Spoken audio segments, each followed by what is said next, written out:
Well, we're back for episode number 6. We must be doing something right if we've gone this far. The Thunder Podcast keeps rolling in.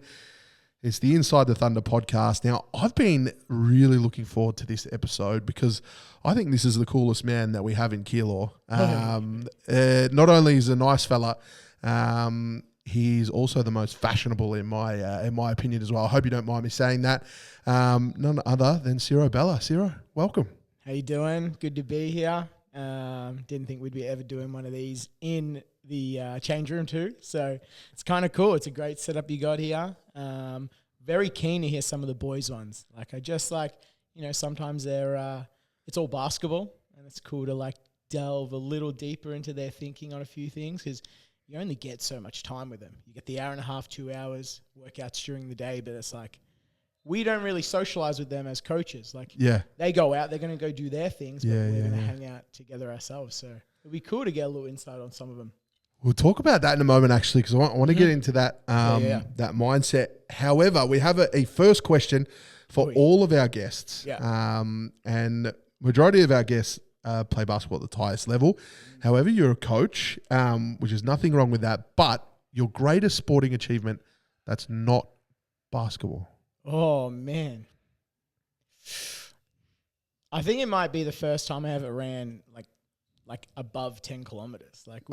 Connor Matthews, so he coaches, and he was my S&C coach. And before Europe in 2023, he had me at 20 Ks. Yeah, okay. Unreal. I was able to do that's a lot of kilometers when you think in one little go. That's almost half marathon type. So that's probably the best thing physically or sporting wise that I can do. I think I learned at a very young age, 5'8", not overly athletic. I learned at 18. I was I think I'm just going to get a lot further with this coaching stuff. And I think I was always naturally on the court, a lot smarter. That's what got me in a couple rep teams. You know what I mean? That's what kept me around and kind of shifted to that. But in terms of that first question, that winning beer pong, if we want to count that as a beer pong guy sport. Well, back in the day, yes, you have to go through those important, crucial moments. So we'd have the big board up on the wall, and I wouldn't say I'd clean up, but if I had a good partner on the night, we could do damage. Ciro's a good time. All right, I like that. I like that a lot. It's funny you talk about that. You say you're 5'8", you realise that basketball was going to be a journey. When you were saying that, I couldn't relate so much more. Same thing. Played rep basketball as a kid, loved the game, but then realised pretty quickly I can go nowhere in this. But and like you said, brains out there on the floor. You kind of got into good spots and all that kind of stuff, which made it fun. Let's talk about your junior club. Yeah. Where was it? And who did you play for? I was just 10 minutes away, so at Broadmeadows. So played for the Broncos. I would have started rep under 12s. Oh, no, juniors, domestic in under 12s. Yep. And that was second. I did martial arts growing up. And basketball was a little bit later, so I kind of dabbled in that. And then, by 16s, that's when I started rep. I was I could try this. I tried a bit of footy as well. And then I was just kept exploring. And that was fun, the junior rep. But at 15, I started coaching, domestically on a Saturday. So I'd have my 3 or 4 teams, and then I'd play in the afternoon. So I was at the stadium all day. Yeah. And then we started coaching rep as well. That was when I was 20. So that was young as well, but I played up until 18s. I think I had dislocated my shoulder, and then it was it just happened again and again. And I was just we got honest, with myself, we got honest about man, I could probably get a lot further as a coach. You know what I mean? Just purely not being not cut out for it, but I didn't have that, that special thing. Yeah, no, that makes sense. Only because I was a Broady kid as well, played at Hume City, then Craigieburn, but junior domestic club. TLS. Yeah. Oh, yeah, my boy. Yeah. So success leaves clues. Oh man, there was in my school, because I went to Craigieburn Primary, in the newsletter, it was Roxy Magpies was saying they need players. So my mum calls, and I would have been grade 5, and they're nah, we ain't got nothing, but you can send him here. TLS, and then TLS, we went there, and then the rest is history. Yeah, and I guess it's been cool to see even one of our youth league players. I had him in under 8s, coached him in under 8s, and I was oh, it's kind of cool. He's like running around here as like a grown ass man right now too, which is huge. But yeah, so junior club, just over there, coached rep there for 5 years before I made the move. So let's talk about that. You've alluded to it a little bit. You realised that playing wasn't your go, coaching was, and it seems like so many good coaches. I think Ash Arnott repeated the same thing. He was coaching his brother's teams. He was coaching at 15, that kind of stuff. How did you get into it? How did you find it? Your early doors coaching. Was it comfort straight away? The TLS president at the time, Natalie. So she was like, "Hey, like to mum, like, would he be keen on doing this?" And I was like, "Yeah, like let's have a crack." Yeah. It was under 8s. And then it was cool because it was almost like having to learn how to communicate to these tiny little humans. Yeah. Which I didn't realize like how much that would help, like along my own way too. So, and then like you take on, can you fill in for this team as well? Now I've got 2 teams, and they train, and you get to look at the lens of the game a little differently too. So it's like so different as a player, and then like looking at it from that sideline view too, but also like what goes into a great session plan. And I've had a lot of full circle moments where I had my mentors at the time, and then by 18s, at the rep level, I was coaching their kids. Like the people that took me in and then like just showed me the way and like fueled that curiosity. And then it's like I got to pay it back so many years down the line, and not just because say I surpassed their level. Because I'd still probably have so much. I still view them as that big figure in my brain, those key people. But it was just like cool to see that the progression that they gave me my little platform, and then they still celebrate it now. Like the current president will send a message here and there. So there's still that like always drawing. Now they've tried a bunch of times to get me back there, but that's when you have to learn how to say no. And that's probably like took me a very long time, failed relationships, friendships. Though like in heart and sight, there's probably not a lot I wouldn't sacrifice for my ultimate goals in basketball. But now you got to learn how do I maximize my time or where I'm putting myself, and not spreading it too thin, because then we're not getting the best Ciro. We're getting a underdone version in a lot of spots. But yeah, couple of key themes in there. Let's rewind back. You said full circle moments. Elaborate on that. What are those full circle moments that you notice from a player to a coach?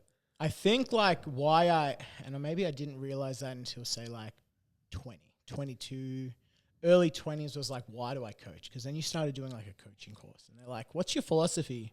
And then someone asked, why do I do this? And I had to like reflect a lot. And there was like, again, this like 16-year-old version of Ciro, and he was like, just this world is this huge thing where it's like, I don't think it's playing for me. You know what I mean? It's like, what am I going to do with my life? And I lacked a male role model in my life. Like, shout out mum for carrying the load.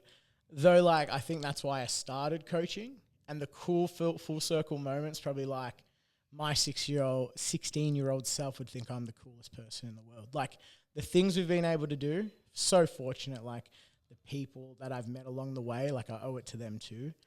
Like, on my wall, like, these full circle moments is like, where I got to spend my last year. That's probably the pinnacle of like spending the last year with Melbourne United. And it's Dean Vickerman was on my wall like 8 years ago. Like on my first, like I went to a coaching clinic, and they're talking about like vision board and setting goals. And it was Big V was on the first one, and it was Dee Butler. So she was at that level. And then the next one was a state photo, like the state team.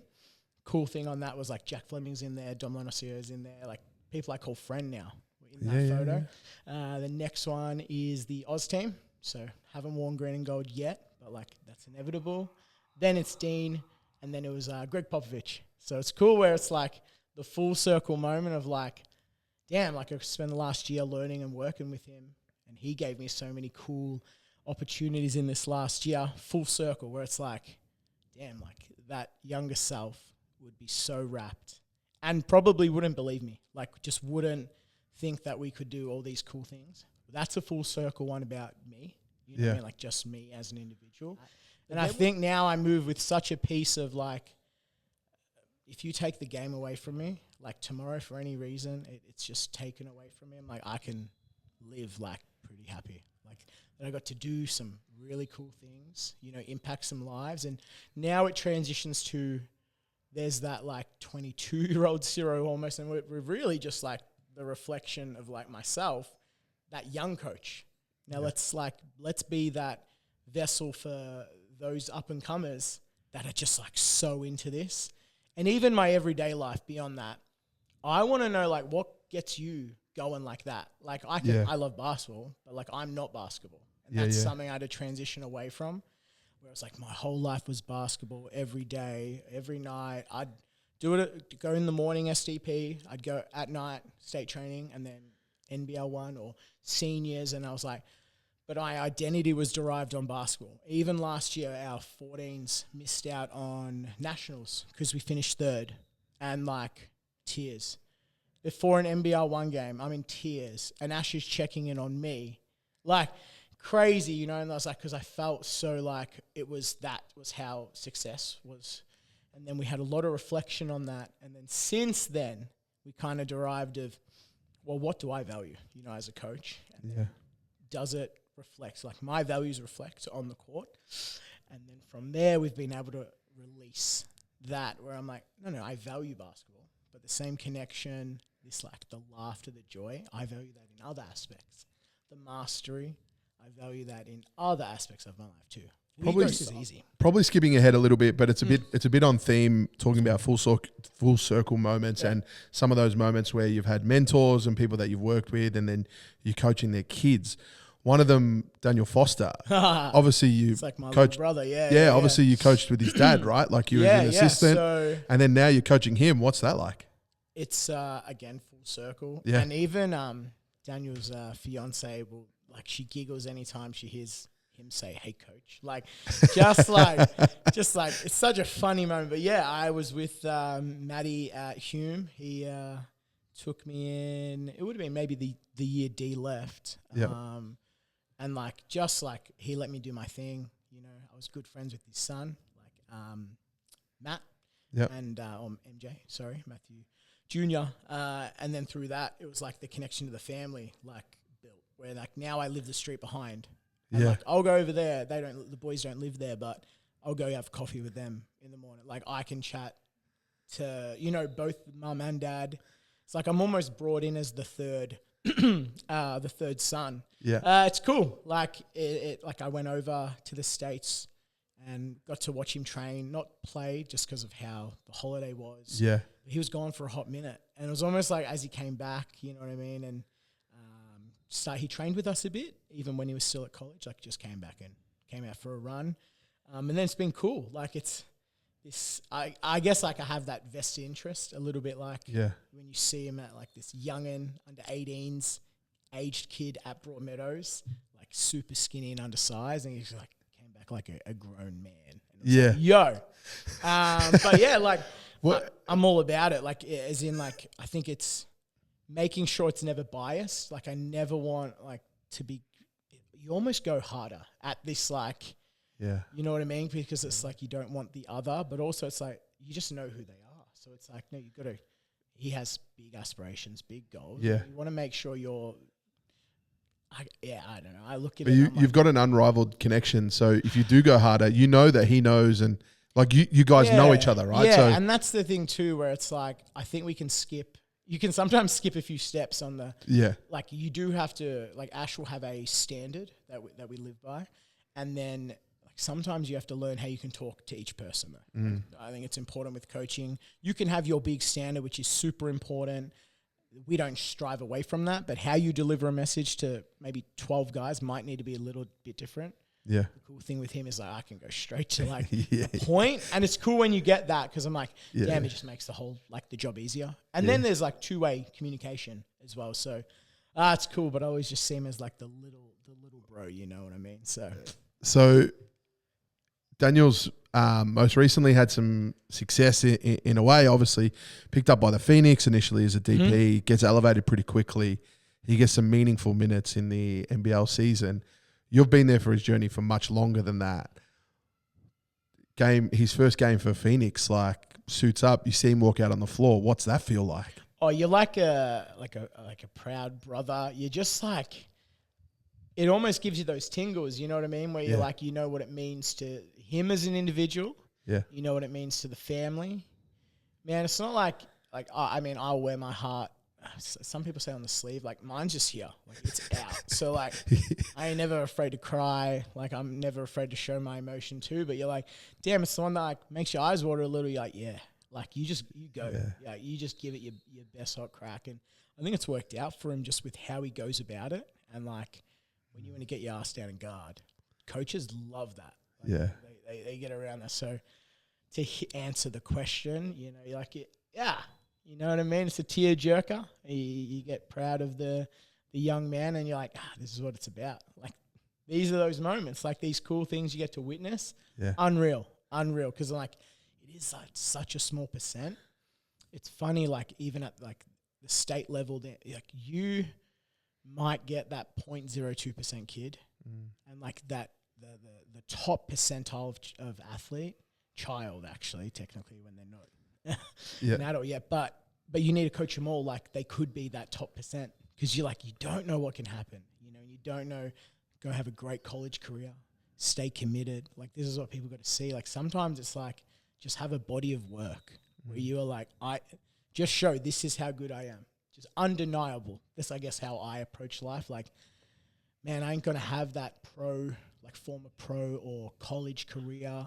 That's cool. Like you can use it as like, these are my circumstances. I'm unaffected by the circumstances of the game, unaffected by the circumstances of life. Very interesting take. You talked about you've got a 0.2% chance of a kid that comes through, but you still got to treat him like he's going to be a superstar. Mm-hmm. We spoke with Landon Seaman not too long ago, and he said that he attributed his basketball career or his success to a couple of individuals that believed in him. Yeah. And I think that's kind of what you're leaning on there, right? Is giving those kids that belief. How do you feel? How do you get that across? That because that's pretty powerful stuff. Like he's attributing his whole success on a couple of guys that were just like, yo, we believe in you. Like, and I think it's like it's the bigger than basketball thing. The moments that I've briefly touched on, the ones that like will last. Just like not even the game. It ain't even about the game at that point too. It's like larger than life type thing. And that comes through the care factor of like, damn, they know how much you care. And like you really pour your heart and soul into this. Like when I like review my game and I hear you on the mic, it's like, yo, this guy is in it. Like you are on the court. Like that's how it feels. And like when people move with that passion on the court, you can kind of see.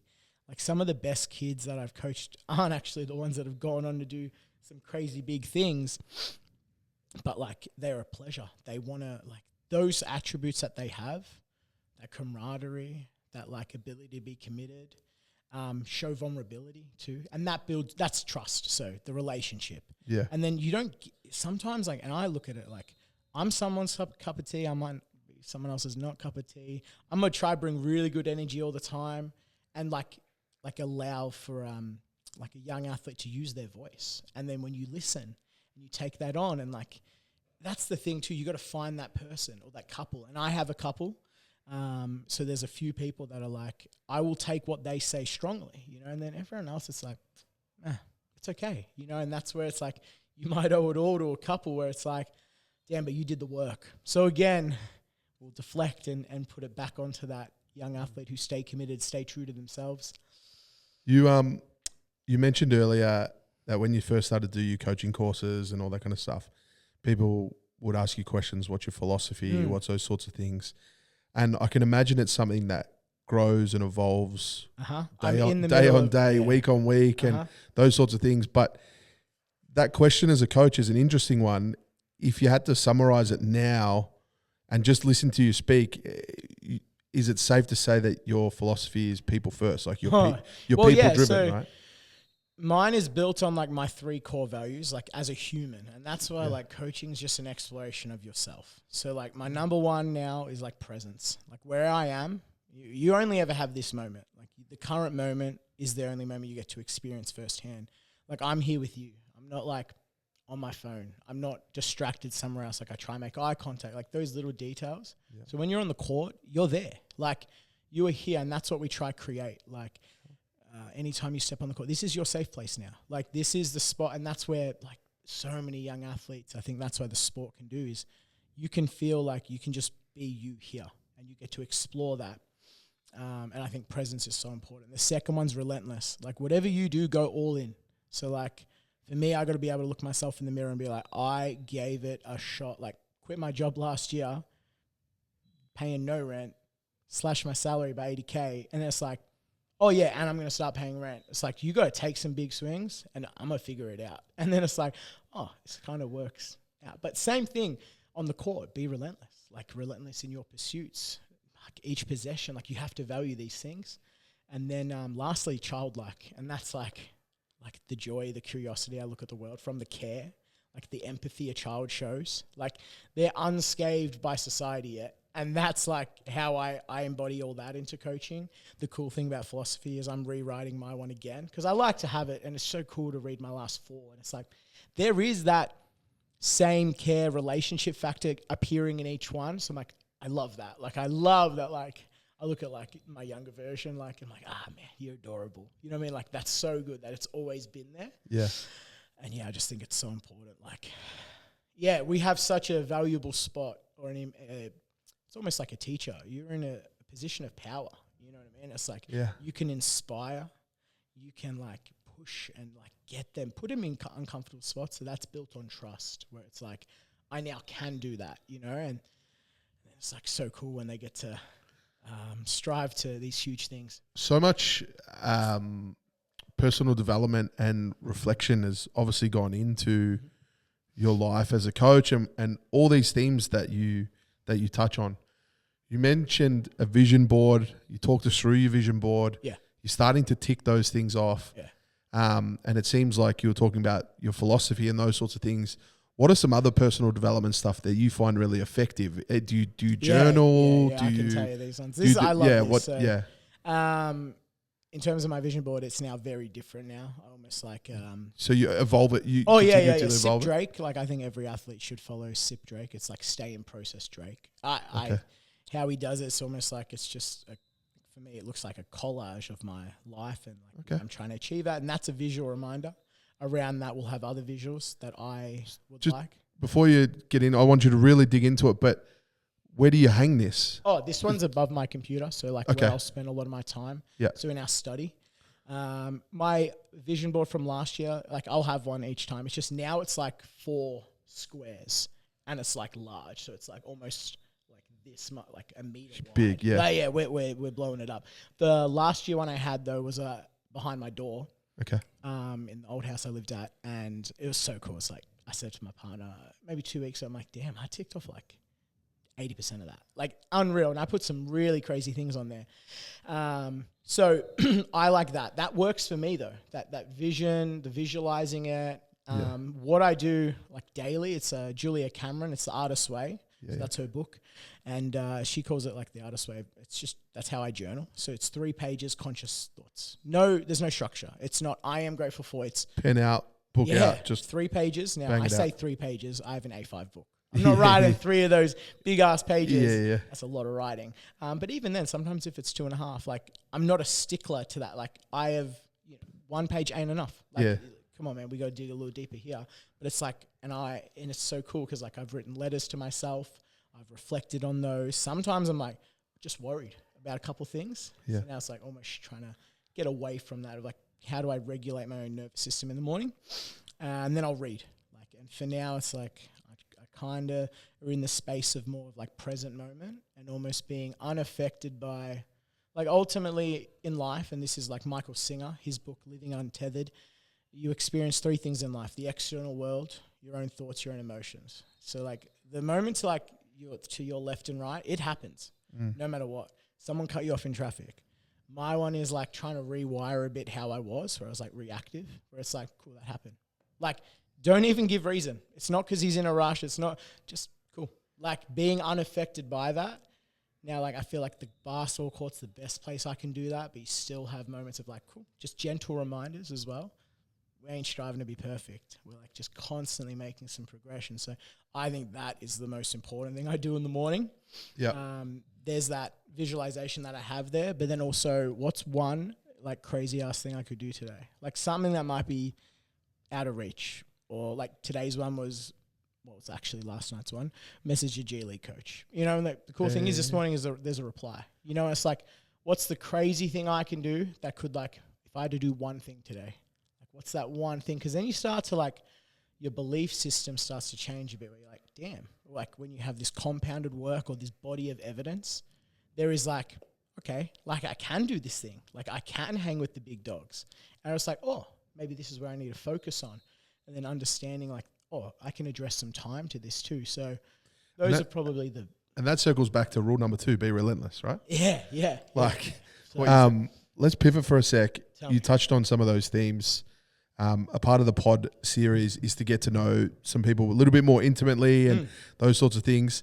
Let's put basketball down for a second. Ciro, outside of basketball, art, Pokemon, collages, those sorts of things. Talk to us. So who are you outside of the court, and who are you outside of the stadium? Like it's the same person, and I think that's where it's just so many reflections I talk about. But like there was times even in past jobs and things like that where I'm like, there's 2 Ciros. Like there's Ciro that's there, Ciro's is not there. That's where it's cool. Like I'm just going to be the same exact person. So yeah, Pokemon cards, I love that. Like love collecting that, put them in the albums. NBA cards as well. Like I think just cards in general. I like there's a collecting aspect of it. Yeah. Collaging is cool. Like shout out that paper joint on Sydney Road. Like I'll go there, pick up a couple little things there. I recommend that place to everyone. It's just, it's fun, man. You get to go there, collage. And we took mum for Mother's Day, I think it was. Oh, no, it was for her birthday. Yeah. We took her there last year, and it was just like, just a bunch of fun where we were just building things. And you get to explore your creativity. So art's an important one. I'm really nude right now. Like there's a camera, but I don't know my nails right now. So I have to get a new nail tech. It kind of like, I don't know, it was like it split. Yeah. It's a little bit like bacteria. Yeah. So like it stained the nail. Now, this is in 4 years, I haven't not had my nails painted. So it's like, that's just a way of like, I do it for me. So it's like, I go get a haircut. Yeah. This one's like an hour and a half for me. So doing things for me regularly, setting time aside, so every 3 weeks, so important. Yeah. And also a cool way I get to express myself of like that creativity in there too. So the poetry one's a new one where I'm just like I'll just put on that, almost like Ludwiko Nwadi is like a pianist, like put that on. It's just, you're almost just writing about your emotions. And there's not really a right way, and I'll probably never share like that, but it's like, I'm just going to write and I'm going to try and then like just explore. Like that's what it is. So Ciro outside of basketball, still a lot of energy, still a lot of fun. I just take nothing too seriously, as in like I care a lot, but like you lost a game. Okay, cool. That's happened before. Like, okay. Like it's like, you got to move on, man. So death teaches you that. It's like, that's why I just want to be fully in it. And then like the current like mode, or I guess reflection ones, is like, I don't know, man, I got to stack up a couple more days with Nonna. You know, the inevitable thing is life is undefeated. Yeah. Like there's going to be an end time. Just make sure you don't carry a regret. Like Frank Sinatra talks about that in his song, and it's like, regrets, I have a few, but then again, too few to mention. So that's where I'm trying to live, where it's like, damn, man, go see her. Like, is that other thing really that important? You know, like, and maybe it's, I don't know, another hobby you might have. Or for me, it's like, do I spend some time to myself? Do I don't know, play PlayStation? Like, go see her. You know what I mean? Like, go spend that time. So prioritize what's important. Yeah. And then go do those things. So me is always connection and people. I could never get enough of that. Like I thrive off the energy of others as well. And I just want to hear about people's, like, what excites you? So like, what gets you going? Yeah. And it was just removing my identity from being basketball. That's been the biggest challenge. Yeah. You don't get to your level of where you're at in terms of the way that you break all this down without a couple of things. Like, one, a lot of self-reflection, and then two, being comfortable. Oh yeah. Like with who you are, right? Yeah. Like, and I think that limits so many people. Yeah. Is their comfortability in themselves. And I may say this and you may disagree, but you seem very comfortable in who you are. But it probably, that probably just didn't happen, right? No. Like that's a lot of work. Yeah, it's like growing up and you can feel those typical emotions of insecurity and like unworthy, and you lack confidence. But I think confidence stems from a body of work. You, the person who you are. I think being raised by females helps with like me being able to just like, this is cool, man. Like I'm gonna do this. Like I'll wear pink because I think it's sick kind of thing, you know. And it is just a lot of work, and it's just a color, and it's just a color. But early on as well, like it wasn't like this. There was probably moments of like, and there's the question asked of like, what advice would you give your younger self? And I'm like, I've written a letter to him like a couple times, and then I think it changes where it's like, damn man, I don't want to say nothing to this cat right now. Like he's just got to go and do that. Like I think it was so important. And that's those things where you mess up, you make a couple of mistakes. Maybe there was moments you weren't the person that you love. And that was me at some moments too. And then the cool themes was like, just kept giving things a crack. Moved overseas at like 21, just cause. A couple little things where I owe it a bit to my mum. Like anytime I call her about basketball, she literally does not really understand at what level I am or anything of severity. She's just like, you happy? Like, hell yeah, can I come? Like, that's all it is. So it's like, I just have a mum that also puts that belief of like, well, anything's kind of possible, dude. Like, whatever you want to do, I'm going to support. So that's where I get to explore, reflect, make mistakes. Dang, if I like go completely broken home, mum will take me in. You know what I mean? How can I not be like... You'll still be number one. And, how am I not invincible with that, you know, kind of approach to life? And we didn't like grow up with a lot of things, but like we always had food, home was safe, always had basketball shoes. I don't know how she did it. Like, like the 2 jobs, taking my sister to dancing, me to like I don't know how she made that work, but it's like, damn man, you know, you got to be sometimes a bit kinder. But also I would have been immature, like 16, 17 with some attitude. That's okay. But now there's that time where you get to like build an even stronger relationship. And we'll just hang out now. Like we'll just go to Costco, go get a coffee, like little things like that. Or I'll just call her and just yap. You know what I mean? So that's the cool thing. So I had to do a lot of reflection, but it's also trying things and like, oh yeah, I don't like that. Okay, cool. Like it's like I just tried a bunch of things and I got to see like what I like, who I am. And I think it's always got now, it's my own flavor. But I'm just very secure with who I am, even like who I am as a coach too. It's like, cool, man. Like I'm going to excel and do my job, and I want to try and make everyone feel very welcome and included. Can this be a lot of fun? Can we, you know, reach really high? But also it's like, be you. Like, and that's that one where as a younger coach, you're like watching clinics and you're like, oh, I got to be like Todd. I got to mimic this. It's like, whoa, we got to find out who you are, and not everything sticks. So a lot of like expression of myself. And then there was like, you kind of go through those valuable steps over time. But yeah, now it's like, I'm just in this very comfortable point of life where I'm like, I know it's important to me. Those 3 values are my, like what I would find very important. And it's like, does it get much better than that? Like you raised a couple of key themes there. And you raised this at the start, single mum. That was your upbringing. You said earlier you were raised and kind of brought up around women and those sorts of things. You've done something cool in your coaching career at basketball so far. In your like, it seems like a career of a long time, but you're still quite young, right? Oh yeah. You've coached under 8s. You've coached teenagers. You've coached senior men, senior women. Let's talk about the 2 senior men and senior women.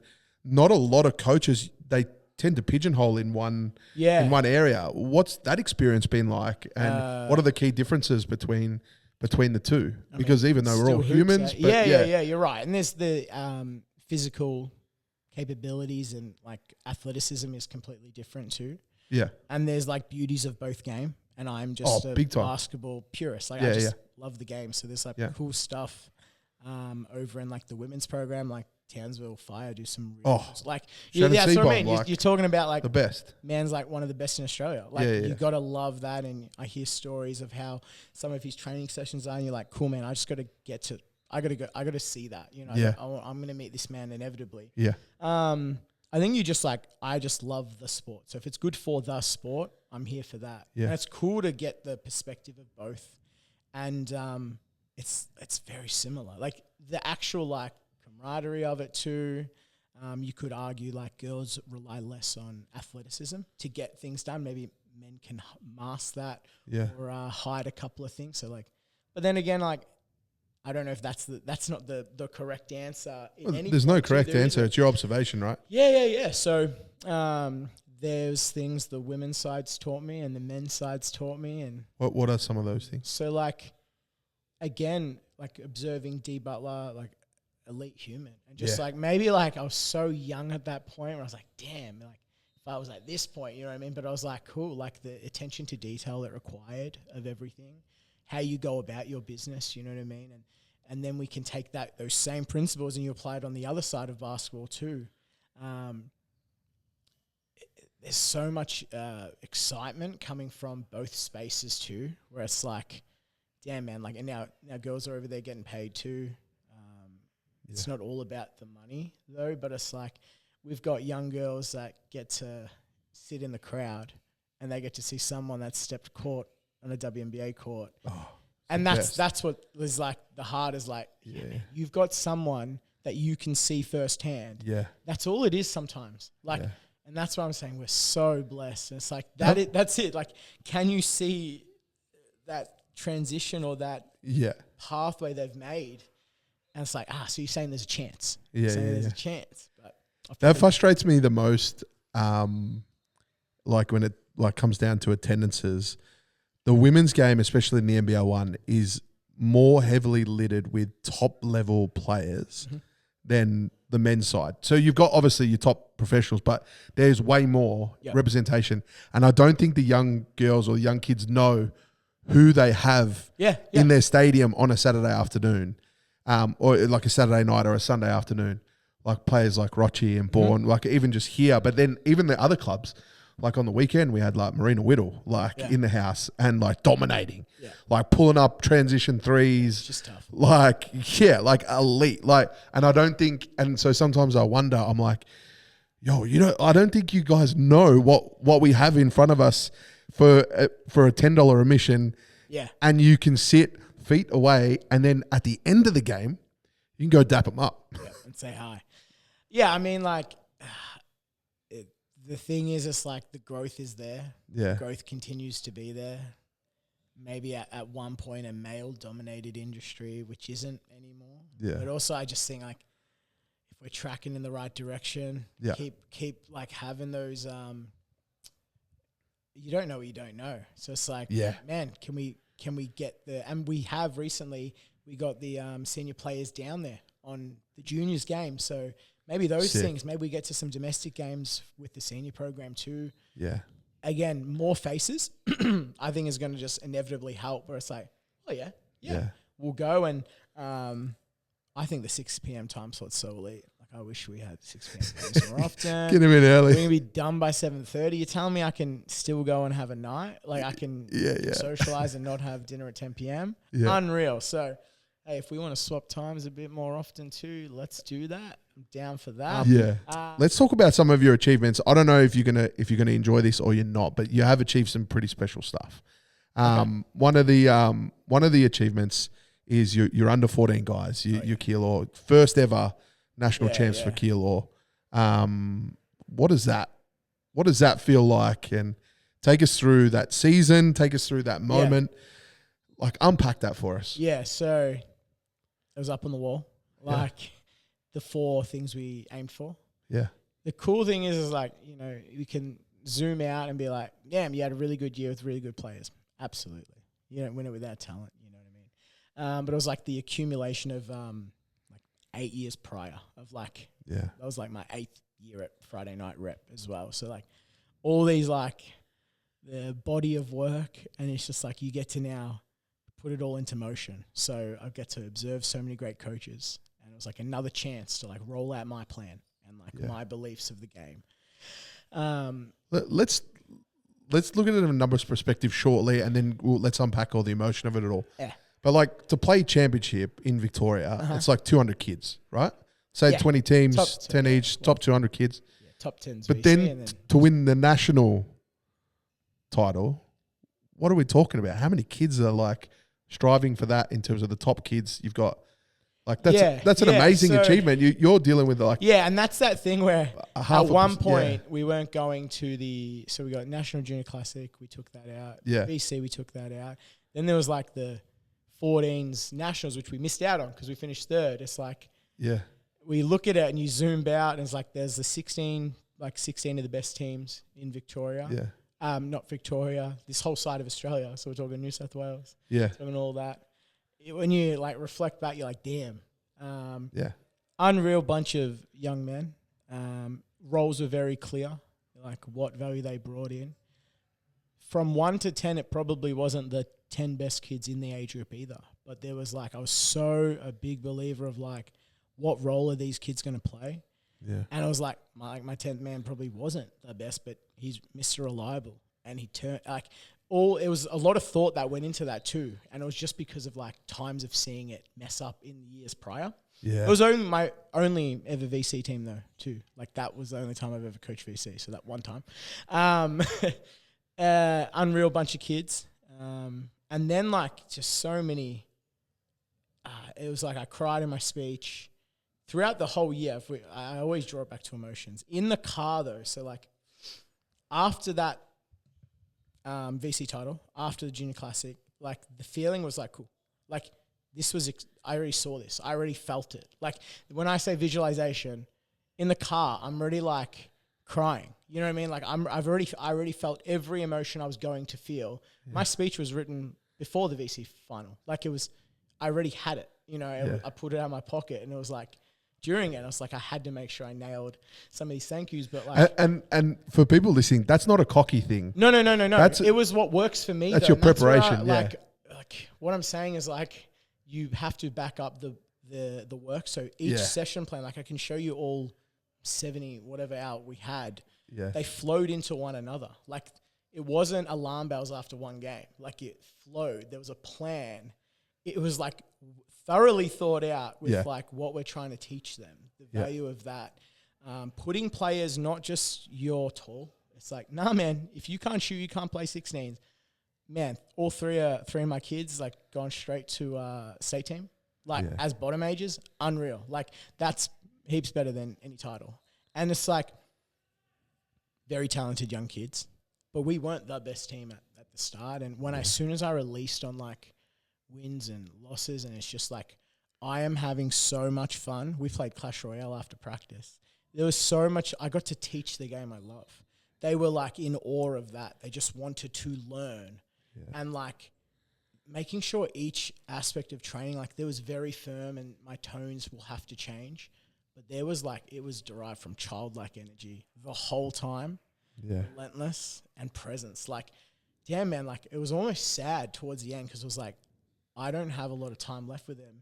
And I mentioned this in my speech after the VC title was like, I'm not fortunate enough to be a parent yet, but like I got a taste of it. And it was like, I get emotional now. You kind of like get a taste of like what it meant where you cared about them a bit beyond like the four lines of a court. So that's where I was saying like awesome parent group. And it was just like an accumulation where I was able to set expectations clearly. Like I had like ex-AFL footballers, kids on the team, and it was like, hey man, so your son's coming to basketball for Junior Classic weekend. You know, like having a similar conversation to that is like, yeah, that's crazy. You know what I mean? And everyone's got bought in because the expectations were so clear at the start. Yeah. And technically we didn't hit all 4 ones that we achieved for, but would you say it's like there was no failure, you know what I mean? And like we just, what we valued. And it was one of those ones where it was like, you just, sometimes it never gets that good. So you just owe a lot to the people and like, the lessons that I had. And then, I just think it was like, one for the good guys. You know what I mean? Like sometimes you're fighting a battle on this side of town where it's like you don't get. Well, yeah, I was going to ask that because. It's just reach. So it's just. Keilor's a mighty club though. And I feel that we as a club, as we get a bit deep in terms of club, I feel that we undersell ourselves short a little bit. We still got an underdog story, but we're actually really highly successful. Yeah, absolutely. I think it was more like there's powerhouse clubs Yeah. And those powerhouse clubs, and they're hanging up those banners all the time. Yeah. So that's where I was like, all right, well, I was unfazed by win and loss. You coach each possession the same way, like Kurt Signetti talks about this, and it's like unaffected by the circumstances of the game. Like each possession, play like it's nothing. Like 52-7 or like 20-30. Like it doesn't matter what the score is. You're coaching the same way the whole time. Yeah. Where we're giving these kids the skills like beyond the court as well. Yeah. Creating an environment where they can have so much fun and they want to be. Yeah. Like that was like the coolest thing was like even this year the messages through parents, like they'll send a text of like, hey, you wanted just me to tell you this. And I was like, man, I got to frame that. Like that's real cool. Like some of his best moments, you're saying like some of his best moments of last year, like unreal. Like that's why I do it, and that's from a club point of view though, like, yeah, maybe it's like the pool you get, like you don't have as many or your demographic too. And it's just a big area on the other side of town. So we never try and create a divide, but I think there's the trackings of the right thing. And then what Ash is doing in the senior program, it's like, you get behind that too. Where it's like I go into each game thinking that like, okay, if we do execute our plan A, okay, cool, that didn't work, plan B. All right, now on the fly, plan C, like we're a chance. I'm not coming to a game to like not be competitive. So that's cool rewiring that even like to this season in NBL 1 season, because I was a part of our last 2, and one we did have a winning season. Last season, say not as much, but like we're kind of rewriting that. Like we're a chance here now. You know what I mean? Like you got to come in prepared, and you know what I mean? Like it's going to be like 40 minutes of like constant.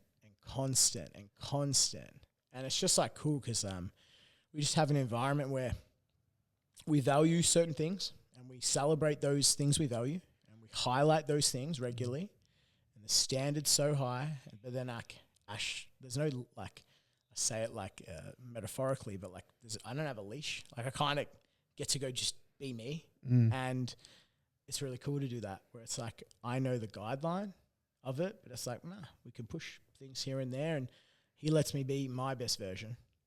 So now I'm even more invested, and I think that's that ripple on effect. And now there's connection to our youth league coach, to our 20s coach, to our 18s coach, and now Ash knows every kid. Like it's cool, you know what I mean? It's like I think that's what it's about. We're saying community because like at the end of the day, it's a big, small community basketball, and it's like you spend so much time here, so much valuable time too. Like it's just like prime time to create those connections. Yeah. You've also had some fantastic opportunities. One was joining Melbourne United. You touched on that earlier. You had Vickerman on your wall. Yeah. Talk to us about your experience taking that lead. Yeah. So it was like last year. Reflection was almost like, have I given basketball the all-in crack? Got a bit fair income with myself. I'm like, yeah, you ain't done that. You're doing everything you can around a full-time job. So it was like take the huge plunge. Did it like term 2, had one connection linked to the other Melbourne club, and there was no door there. So that's cool. Like you gave it a crack, and then it's like, damn, I quit my job and I got no NBL. I was like, you might question it, but you stay true to what you do. And then like through another, and I alluded to it earlier too, about like mentor I thanked for that too, just like someone that didn't need to reach out, but he did. And through that, you kind of turn up and you do well. And then you come back and you just do your job very well. And then through that, you get a bit more responsibility, and they trust you with a couple little things, and just cool things get to happen from there. And a lot of the time I'd like freeze because I'm like, yeah, this is sick. Like looking around, you're like, damn, like, come on, Ciro, make sure we're here. You know what I mean? Because I'm like, you're just like, whoa, this is sick. This is the coolest. Like I get the rooms and the tables I get to sit at, unreal. So it's like, that's so cool. And the best thing probably was like here, there's like one kid, I love him. He's under 12. He would just scream like, Ciro. He's like, I saw you on TV. I was like, yeah, sick. But I was like, it just means like, he looks and he's like, yeah, I can do that. That's what it is. It's like, man. And that's cool, man. Like you need to carry that belief. You know what I mean? You can't beat it if you can't see it. like that's so unreal. And then just Dean's like there's a reason he's the leader in our sport, but also like all the ACs like Flem, Carter, Reese Carter, Barlow, Andy Lim, even Seb, Crosby, like all these people like welcomed me, helped me with like that was that handshake at the start. Yeah, you can do this. This is another role. Like it's just cool where you take that on, you build some really good relationships. And the rest is like kind of history where it's like cool. You just get that first taste, and never thought I'd be calling like that person a friend. Now where that's kind of cool, but just again like. Am I taking that full plunge? And now I am very much in the depths of that. So like I look forward to what's going to happen in the coming years and weeks and months. And it's been unreal. Now in my research for the pod, we looked at a few different things. I'm so glad I removed some things of few different people. And I started to talk about assistant coaches, and one of the things that was highlighted to me to talk to you about was your relationship between the assistants that we have. Apparently, and I don't know, here we go. There is an interesting dynamic between the 3 assistants that you currently have in the NBL 1 team. Can you elaborate on that? Yeah, I mean, we all do our job, and this is what I mean with like coaching with friends. Yeah. Like I love Nando. Like I'll go to war for that guy. Yeah. Spend a lot of time with him in the country Vic space. He's been huge for me there. Yeah. Like just a guy where I'm like, man, I got his back. He's got my back. We just work like pieces of a puzzle, and we're on the same state team this year. Like just, man, unstoppable. Then we got Nima. Like love Nima, and I'm like, he's been so good for me in terms of like from last year. This started like internal belief, and like me having to reflect on that too, and just an elite human at what he does. And like Neiman knows everyone. This is the crazy thing too. When we're talking energy and love, like that's what this man is like right out here. Yeah. It'll make you feel that. So I don't know about like, I don't know where the question's going on, but that's pretty much where it goes. Yeah. Like I was told, that we got an interesting, there's a great chemistry and an interesting mix. Yeah. And like roles are clear, but also like, I love it because like now with like the last year, I was almost say you lay a foundation. We can have like, I have such heated conversations, and I love it because like you can tell me to, shut the bleep up in a heated battle. And like we will have like, let's discuss kind of thing, but it's all love.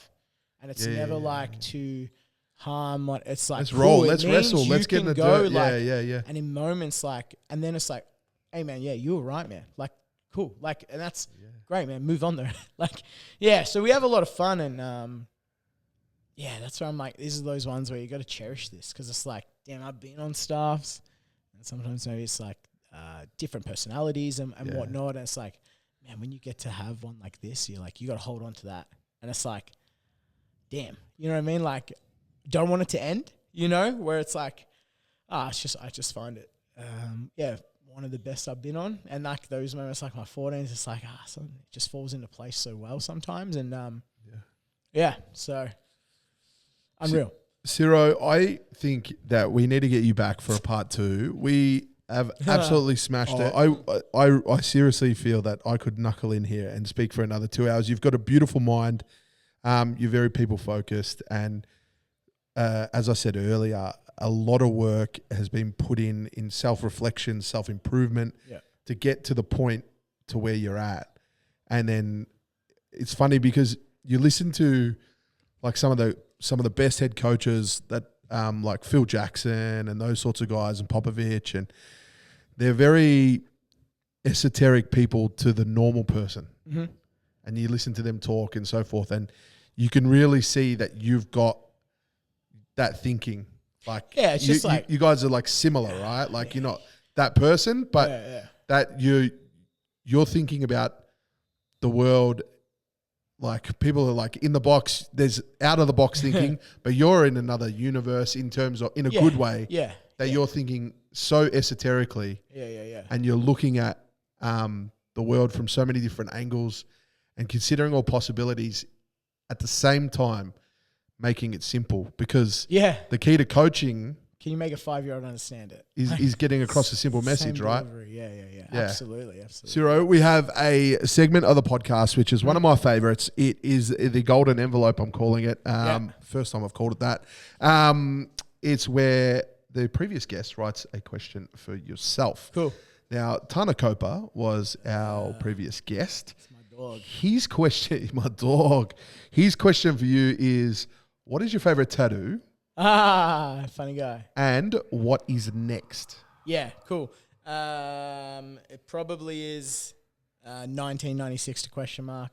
Kind of like, okay. Yeah. So it's like when I'm born, obviously 1996 to like, I don't know when. And this is like that fascinating thing of like, we shouldn't let death like create fear, because ultimately, like if death exists, it means I am not here. And right now I'm here. So like, it means death doesn't exist. So like at the end of the day, death is undefeated, but like the cool thing is like there is fascinations with it too of like, does this keep going or does it not? And I'm like, I'll never know right now. I'm okay with that. But like, I don't know, just like a fun one. It creates conversation. And I think like, I like that one too, where it's like, I've had that exact wild thought. Yeah. Is that because I'm conscious, like I think therefore I am. Yeah. But does that mean that I died? Yeah.